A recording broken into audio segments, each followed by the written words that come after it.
Assalamualaikum warahmatullahi wabarakatuh.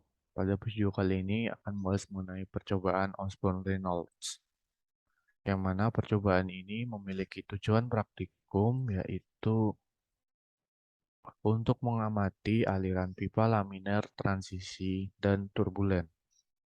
Nah, jadi pada tujuan praktikum ini itu sudah diketahui kemarin bagaimana bentuk dari aliran-aliran suatu pipa aliran laminar, transisi, dan turbulen.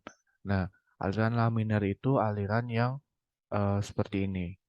Nah, ini adalah aliran laminar.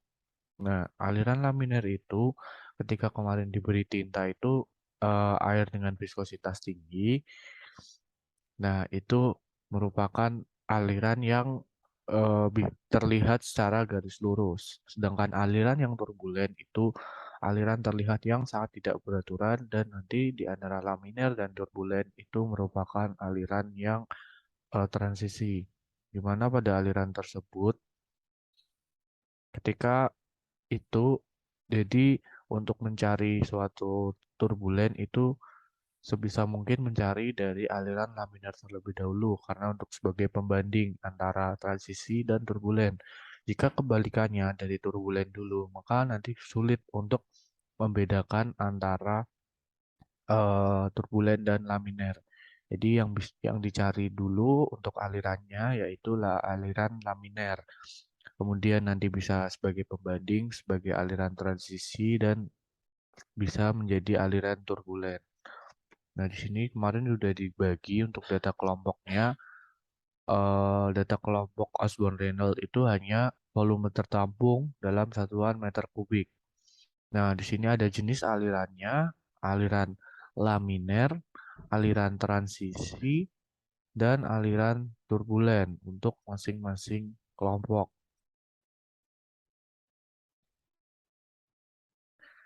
Nah, untuk selanjutnya, yaitu ketika kita sudah melakukan data kelompok, kita dapat melihat terlebih dahulu bagaimana sih kondisi nyata dari suatu aliran ini.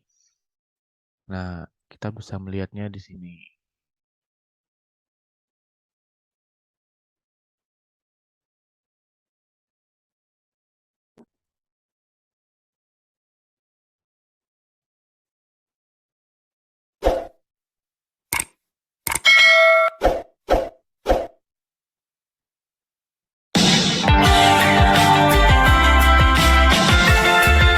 Hello, my dear students. Welcome to this online video lecture on fluid mechanics. So, today in this video, we're going to have a discussion on Reynolds experiment. So, before going to this experiment, let us know the definition of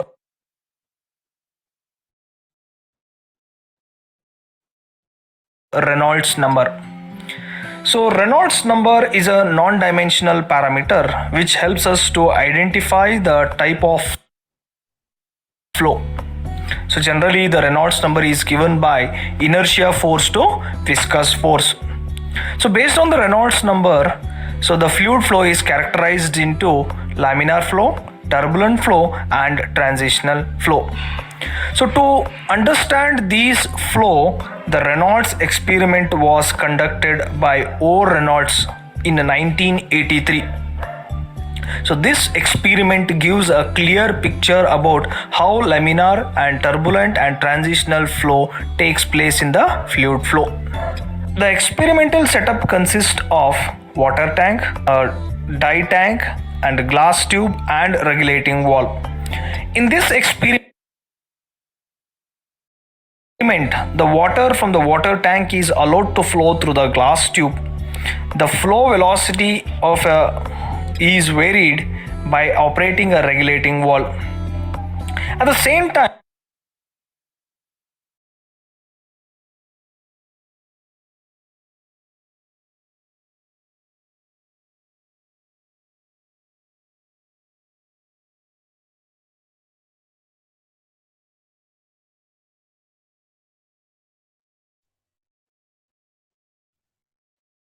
the liquid dye having the same specific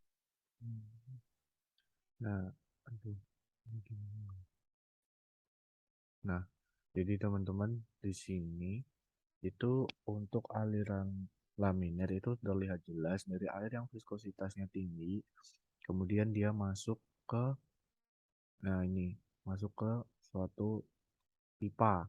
Nah, aliran ini dinamakan aliran turbulen dengan angka Reynolds itu kurang dari 2000. Nah, itu dinamakan aliran laminer. Nah, ini aliran laminer itu bentuknya seperti ini. Seperti ini bentuknya. Dengan garis-garis seperti ini itu merupakan suatu aliran laminer.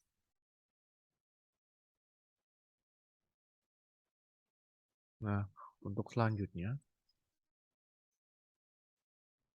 Specific weight as that of water, having is in the form to the glass tube.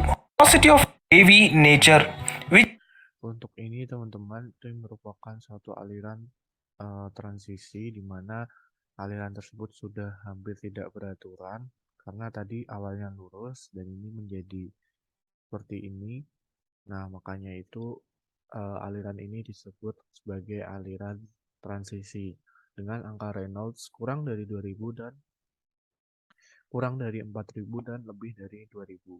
indicates that the of a complete turbulent flow. Nah, selanjutnya untuk yang aliran turbulen itu seperti ini, jadi alirannya tidak terlihat untuk polanya garisnya, tetapi turbulen itu semakin besar, jadi tidak terlihat. Ran 4000, then the flow is called turbulent flow. Nah, itu seperti itu ya teman-teman. Nah, untuk selanjutnya kita akan melakukan suatu analisis data. Dimana dalam analisis data ini nanti untuk volumenya tadi sudah diketahui pada data, sudah diketahui. Nah, untuk waktu itu kemarin sudah diambil dari praktikum. Nah, waktu ini kemarin kan ada pada hydraulic bench-nya itu ada kenaikan dari 0, 1, 2, 3, 4, 5, dan 6 yang terakhir. Nah, setiap kenaikan ini 2 ke 3, 3 ke 4, 4 ke 5, 5 ke 6 itu nanti diambil dua waktu yang jaraknya berdekatan. Misal diketahui dari 0 ke 1 itu 10,12. Nah, berarti nanti dari misal di sini 13, sekian, di sini 10,5. Nah, nanti yang diambil itu data yang saling berdekatan. Itu untuk waktunya dimasukkan di sini. Dan untuk selanjutnya untuk suhu nanti juga sama dimasukkan di sini. Nah, untuk luas penampang pipa itu sudah diketahui yaitu 7,854 dikali 10 pangkat minus 5. Ini sudah diketahui dari buku panduan praktikum. Dan untuk rumus volume laju aliran itu ini.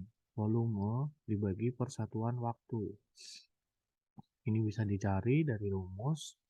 Selanjutnya untuk viskositas kinematik itu nanti dicari berdasarkan suatu suhunya. Suhu yang ditampung kemarin berapa? Nah, itu nanti berdasarkan suatu suhunya. Ini berdasarkan suhu. Jadi ini persatuannya. Jadi ini berdasarkan suhu dari suatu ini. Nah, semisal ini suhunya 27,8, berarti nanti viskositasnya beda-beda. Nah, nanti tuh ada dari suatu sumber bukunya dari buku hidrolika dari terbitan Pak Bambang Triatmojo itu ada tabel nilai viskositas kinematik. Yang mana nilai viskositas kinematik semisal nanti suhunya itu 27,8 atau 26 atau 25. Nah, itu tidak diketahui dalam bukunya Pak Bambang. Nah, caranya gimana? Nanti caranya bisa melakukan interpolasi linier. Dari jadi yang diketahui itu hanya data 5 derajat, 10 derajat, terus 15,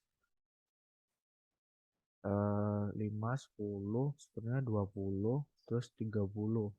Nah, jadi data ini semua itu diambil dari interpolasi antara besaran 20 ke 30. Jadi interpolasi dari data ini.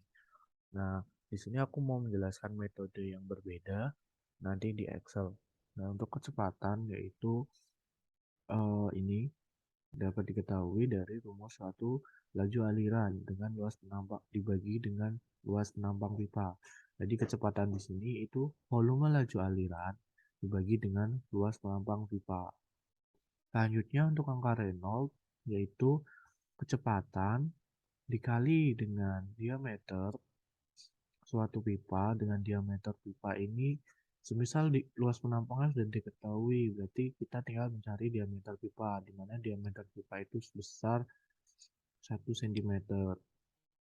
Nah, 1 cm ini harus diubah dulu ke satuan meter, berarti 1 cm 0,1 desi dan 0,01 meter.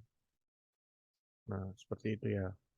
Nah, nanti akan diperoleh angka Reynolds. Nah, angka Reynolds tadi ada batasannya, di mana batasan angka Reynolds itu jika Reynolds kurang dari 2000 itu disebut sebagai aliran yang laminer.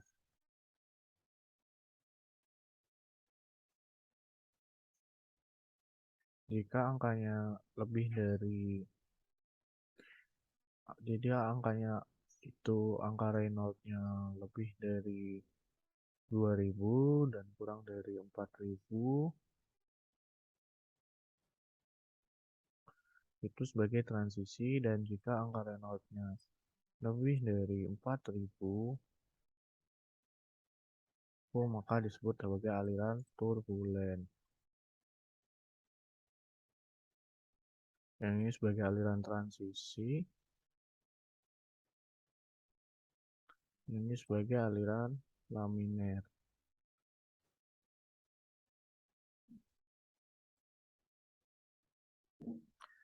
Nah, nanti kemarin itu di data, itu kan kita membandingkan antara pengamatan jenis kita dengan kondisi berdasarkan nilai Reynolds.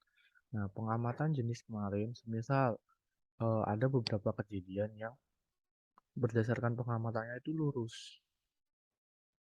Nah, lurus ini nanti disebabkan oleh beberapa faktor. Nanti ketika alirannya sudah lurus, kemudian ada suatu faktor yang kemarin sudah aku jelasin, nanti bisa dijelaskan di pembahasan, nanti menjadi alirannya terganggu karena adanya suatu faktor. Nah, di situ. Jadi semisal ini nanti pengamatannya alirannya laminer. Nah, belum tentu di sini nilai Reynolds-nya itu laminer karena ya berdasarkan suatu angka Reynolds-nya ini. Jadi yang dipegang itu adalah suatu angka Reynolds. Itu.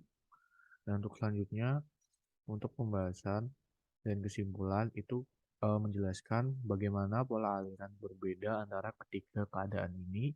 Yang kedua, apakah kondisi aliran yang diamati terjadi dalam kisaran bilangan Reynolds yang diharapkan untuk kondisi tersebut. Kemudian bagaimana profil kecepatan untuk aliran laminer dan turbulen. Kemudian apakah profil antara kedua jenis aliran ini berbeda, dan diperoleh kesimpulan hasil eksperimen yang diperoleh dengan studi teori yang telah dilakukan. Baiklah, sekian yang dapat saya sampaikan.